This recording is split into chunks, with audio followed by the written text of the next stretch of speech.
तिब्बत के लामा लोब्सांग रंपा को जापानियों के शिविर में युद्धबंदी बनाकर रखा गया तथा उन्हें एवं उनके साथ बाकी युद्धबंदियों को तरह तरह की यातनाएं दी जाती, जिससे अनेकों की मृत्यु हो जाती। उन शिविरों में औरतों के साथ दानव के समान व्यवहार किए जाते। जापानी सैनिक युद्धबंदियों के साथ पैशाचिक व्यवहार करके आनंद पाते थे तथा खुद को सर्वश्रेष्ठ समझते थे। अत्याचार सहते सहते दिन पर दिन, महीनों पर महीने बीते।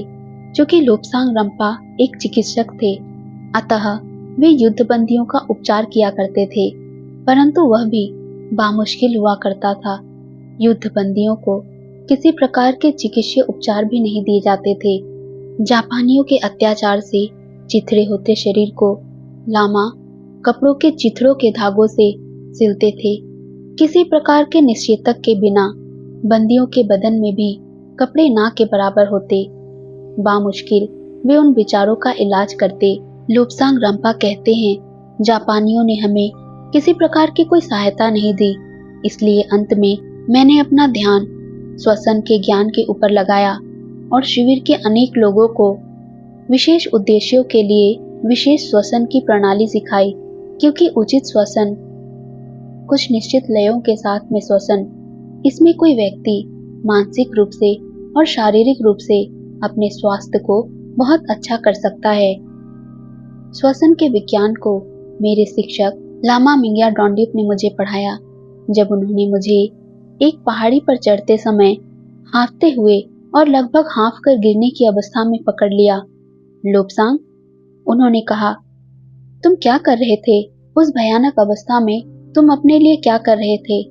आदरणीय स्वामी, मैंने हाँफते हुए जवाब दिया, मैं ऊंची बैसाखियों के ऊपर पहाड़ी के ऊपर चढ़ने की कोशिश कर रहा था। उन्होंने मुझे दुख के साथ देखा और दुखी होकर त्याग देने की स्थिति में अपने सिर को हिलाया। उन्होंने लंबी आह भरी और मुझे बैठ जाने का इशारा किया। थोड़े समय के लिए यहाँ शांति थी। हम दोनों के बीच में शांति, अर्थात केवल मेरे सांस लेने की कर्कश आवाज थी, जब तक कि मैं फिर से अपनी सामान्य अवस्था में न आ जाऊं। लोब्सांग, वास्तव में ये समय है कि तुम कुछ और सीखो। खेल काफी हो गया। तुमको वास्तव में सांस लेने के सही विज्ञान की शिक्षा पाने की आवश्यकता है। मेरे साथ आओ, हम ये देखेंगे कि इस स्थिति से छुटकारा पाने के लिए क्या इलाज किया जा सकता है। पहाड़ी की चोटियों पर हम अपने लामा मठ के एक प्रकोष्ठ में गए और मैंने अपने शिक्षक का उनके कमरे तक अनुगमन किया। हम अंदर जमीन पर सामान्य तरीके से बैठे और लामा ने अपरिहार्य चाय के लिए घंटी बजाई, जिसके बिना कोई भी तिब्बती किसी प्रकार का गंभीर वार्तालाप प्रारंभ नहीं कर सकता। हमने तब तक शांति रखी जब तक कि सेवादार भिक्षुक चाय और तसंपा के साथ में नहीं आया, और जैसे ही वह बाहर गया, लामा ने चाय को उड़ेला और श्वसन के कला के संबंध में मुझे पहला शिक्षण दिया। निर्देश जो मुझे मिले इस बंदी शिविर में अमूल्य थे। तुम हाँफ रहे हो, तुम एक बूढ़े आदमी की तरह से हाँफ रहे हो लोब्सांग। मैं तुम्हें शीघ्र ही इसका मुकाबला करने का तरीका बताऊंगा, क्योंकि किसी को भी इतना कठोर परिश्रम नहीं करना चाहिए जो कि किसी भी सामान्य प्राकृतिक दैनिक की तुलना में अधिक हो। बहुत सारे लोग श्वसन की उपेक्षा करते हैं। वे सोचते हैं कि वे हवा की एक मात्रा लेते हैं और हवा की उस मात्रा को बाहर निकाल देते हैं और फिर दूसरी ले लेते हैं। परंतु आदरणीय स्वामी, मैंने जवाब दिया, मैं 9 या अधिक सालों से लगातार बहुत अच्छी तरह से सांस लेने में सक्षम हूँ। जैसा मैंने हमेशा व्यवस्था की है, उससे दूसरी तरह मैं कैसे सांस ले सकता हूँ? लोब्सांग, तुम्हें यह याद रखना चाहिए कि श्वसन वास्तव में जीवन का स्रोत है। तुम चल सकते हो, तुम दौड़ सकते हो, परंतु सांस के बिना तुम दोनों में से कुछ नहीं कर सकते। तुम्हें नया तरीका सीखना चाहिए और सबसे पहले तुम्हें समय का एक मानक बनाना चाहिए जिसमें सांस लेनी है, क्योंकि जब तक तुम ये नहीं जानते हो कि ये मानक समय किसी भी तरीके से तुम्हारी सांस के समय को विभिन्न अनुपातों में टुकड़ों में बांट सकता है, हम अलग अलग उद्देश्यों के लिए अलग अलग दर से सांस लेते हैं। उन्होंने मेरी बाईं कलाई को हाथ में लिया और एक स्थान पर ये कहते हुए इंगित किया, अपने दिल को देखो, अपनी नब्ज को देखो। तुम्हारी नब्ज एक लय में चलती है। अपनी उंगलियों को अपने नब्ज पे रखो और महसूस करो। तब तुम ये समझोगे कि मैं किसके बारे में कह रहा हूँ। मैंने ऐसा किया। मैंने अपनी उंगली को अपनी बाईं कलाई के ऊपर रखा और अपनी नब्ज की दर को, जैसा उन्होंने कहा, अनुभव किया। मैंने अपने शिक्षक की ओर देखा। जैसे जैसे उन्होंने कहना जारी रखा, यदि तुम इसके बारे में सोचोगे तो तुम पाओगे कि तुम एक सांस को जितनी देर में लेते हो, तुम्हारा दिल उतनी ही देर में 6 बार धड़कता है। परंतु ये काफी नहीं है। तुमको ये सांस लेने की दर बदलने के लिए पूरी तरह से सक्षम होना चाहिए। तुम सोचते हो कि जब तक तुम इस हवा को अंदर लेते रहोगे और बाहर करते रहोगे, तब तक पूरा मामला यही है। तुमको और गलत नहीं होना चाहिए। मुख्य रूप से सांस लेने के 4 तरीके हैं। इसलिए हम उसका परीक्षण करें और ये देखें कि वे हमें क्या दे सकते हैं। देखें कि वे क्या हैं। पहला तरीका वास्तव में एक बहुत खराब तरीका है। इसे ऊपरी श्वसन कहा जाता है, क्योंकि इस तरीके से छाती और फेफड़ों के केवल ऊपरी भाग ही उपयोग में लाए जाते हैं। और जैसा तुम्हें जानना चाहिए, यह तुम्हारी श्वसन की गुहा का एक छोटा सा, सबसे छोटा भाग है। इसलिए जब तुम ये ऊपरी सांस लेते हो तो बहुत कम मात्रा में सांस को, हवा को अपने फेफड़ों में ले जाते हो। परंतु खराब हवा का एक बहुत बड़ा हिस्सा काफी अंदर गहरे में ही रुका रहता है। देखो, तुम इस अवस्था में अपनी छाती के ऊपरी हिस्से को ही हिलने देते हो। तुम्हारी छाती का निचला हिस्सा और तुम्हारा पेट अभी स्थिर रहते हैं, जो वास्तव में एक बहुत बुरी चीज है। बहुत बुरी बात है। उस उथली सांस लेने को भूल जाओ लोब्सांग, क्योंकि ये एकदम बेकार है। ये सांस लेने का सबसे खराब तरीका है जो कोई भी कर सकता है। इसलिए हमें दूसरे तरीकों की ओर मुड़ना चाहिए। वे रुके, मेरी ओर देखने के लिए मुड़े। देखो, ये उथली सांस है। इसे तनाव की स्थिति में देखो। मैं इसका अनुकूलन करता हूँ, परंतु ये, जैसा तुम बाद में समझोगे, ये उस प्रकार का श्वसन है जो अधिकांश पश्चिमी लोगों के द्वारा की जाती है। मैंने आश्चर्य में खुले हुए मुंह से उनकी ओर देखा। मैं निश्चित रूप से ये नहीं कल्पना कर सकता था कि श्वसन भी इतना अलग प्रकार का मामला है। मैं आवश्यक रूप से ठीक तरीके से व्यवस्थित हूँ और अब मैं ये सीख रहा था कि मैं गलत था। लोब्सांग, तुम मेरी तरफ अधिक ध्यान नहीं दे रहे हो। अब हम श्वास लेने की दूसरे तरीके की ओर ध्यान देंगे। इसे मध्य श्वसन कहा जाता है। ये भी बहुत अच्छी प्रकार का श्वसन नहीं है।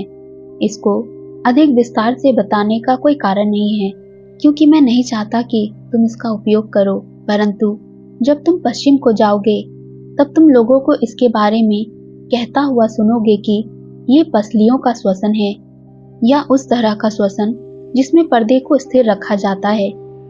तीसरे प्रकार का श्वसन निम्न श्वसन कहलाता है और ये संभवतः पूर्वोक्त दोनों प्रकार के श्वसनों से अच्छा है। यद्यपि फिर भी यह ठीक नहीं है। कुछ लोग इसे निम्न श्वसन या पेट से श्वास लेना कहते हैं। इस विधि में फेफड़ों में पूरी हवा नहीं भर पाती है। फेफड़ों की हवा पूरी तरह से विस्थापित भी नहीं हो पाती है, इसलिए इसमें फिर से हवा का बासीपन रहता है। गंदी सांस, बीमारी। पर इसलिए इन प्रकार के श्वसनों के तरीकों के संबंध में कुछ मत करो, परंतु वैसा करो जैसा मैं करता हूँ। वैसा करो जैसे यहाँ के दूसरे लामा लोग करते हैं, पूर्ण श्वसन, और इसको इस तरीके से किया जाना चाहिए। मैंने सोचा, उन्होंने ये सारी चीजें मुझे पहले क्यों नहीं बताई, और वे कहते हैं कि मुझको करना चाहिए, क्योंकि लोब्सांग, मेरे विचारों को स्पष्ट पढ़ते हुए मेरे शिक्षक ने कहा, क्योंकि तुमको कमियों और उनके साथ साथ मूल्यों को जानना चाहिए, चूंकि तुम यहाँ चाकपोरी में रह रहे हो। मेरे शिक्षक लामा मिंग्या डोंड्युप ने कहा, तुमने निसंदेह ध्यान दिया होगा कि हम किसी के मुंह को बंद रखने के महत्व पर जोर देते हैं। केवल मात्र इतना ही नहीं है कि हम गलत बयान दे सकते हैं कि आदमी केवल नखुओं से सांस ले सकता है। यदि तुम सांस लोगे तो नखुओं में लगे हुए हवा छानने वाले स्वाभाविक क्षणों का और ताप के नियंत्रण की उस प्रक्रिया का जो मानव शरीर में है लाभ नहीं उठा सकोगे। और फिर से यदि तुम मुंह से श्वास लेने की क्रिया में चलते रहो तो तुम्हारे नखुए बंद हो जाएंगे, जिससे किसी को जुकाम सर्दी हो सकती है और सिर में दर्द हो सकता है और दूसरी तमाम शिकायतों का गट्ठा इकट्ठा हो सकता है। नखुए वास्तव में बहुत महत्वपूर्ण चीज है और इनको साफ रखा जाना चाहिए। अब लोब्सांग, हम तुम्हें श्वसन के सही तरीके को बताएंगे, वह तरीका जिसे तिब्बत के कुछ लामाओं ने अपनी जीवनावधि को महत्वपूर्ण लंबाई तक बढ़ा दिया है। अब हम पूर्ण श्वसन की बात करें। जैसा इसका नाम बताता है, ये बाकी के 3 तरीकों को अपने आप में समेट लेता है। निम्न श्वसन, मध्य श्वसन, उथला श्वसन, जिससे फेफड़े वास्तविक रूप से हवा से पूरे भर जाते हैं और इसलिए खून अच्छी तरह से साफ हो जाता है और जीवन शक्ति से भर जाता है। ये सांस लेने का बहुत आसान तरीका है। तुम्हें बैठना पड़ेगा या आसान सुविधाजनक स्थिति में खड़े हो जाओ और नखुओं से सांस लो। लोब्सांग, कुछ क्षण पहले मैंने तुम्हें नाक रगड़ते हुए पूरी तरह से आगे झुके हुए देखा था और जब तुम आगे की तरफ झुके हुए हो तुम ठीक तरीके से सांस नहीं ले सकते थे। तुमको अपनी रीढ़ की हड्डी सीधी रखनी चाहिए। सही सांस लेने का ये पूरा रहस्य है। उन्होंने मेरी ओर देखा और आह भरी, परंतु अपनी आंखों की चमक ने उनके आह की गहराई को झुठला दिया।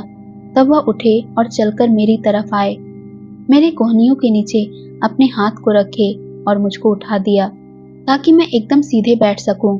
अब लोब्सांग, तुमको इस तरीके से बैठना चाहिए, इस तरीके से अपनी रीढ़ की हड्डी को एकदम सीधे रखते हुए, अपने पेट को अपने नियंत्रण में रखते हुए, भुजाओं को अपने बगल में रखते हुए।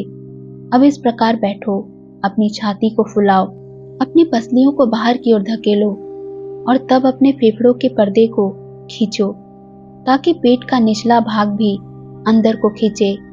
इस तरह से तुम पूरा श्वसन करोगे। इसे जानने के लिए जादू जैसा कुछ भी नहीं है। तुम्हें मालूम है लोब्सांग, ये सामान्य समझदारी वाला श्वसन है। तुमको जितनी ज्यादा संभव हो सके उतनी ज्यादा हवा अंदर सांस में लेनी चाहिए और तब तुम इस पूरी हवा को बाहर निकाल पाओगे और इसे विस्थापित कर पाओगे। एक क्षण के लिए यह अनुभव कर सकते हो कि ये सब प्रयास है, अथवा तुम इसे उलझा हुआ महसूस कर सकते हो और ये भी कि ये बहुत ज्यादा कठिन है। इतना प्रयास करने की आवश्यकता नहीं है, परंतु वास्तव में इतना ही प्रयास करने की आवश्यकता है। मैंने वैसे सांस ली जैसा कहा गया था और मैंने विचारणीय आश्चर्य के साथ पाया कि वह बहुत आसान थी। मैंने पाया कि मेरा सिर कुछ समय के लिए थोड़ा घूमता हुआ सा प्रतीत हुआ, परंतु ये अभी भी पहले से आसान था। मैं रंगों को अधिक स्पष्ट रूप से देख सकता था और कुछ मिनटों में मैंने अच्छा महसूस किया।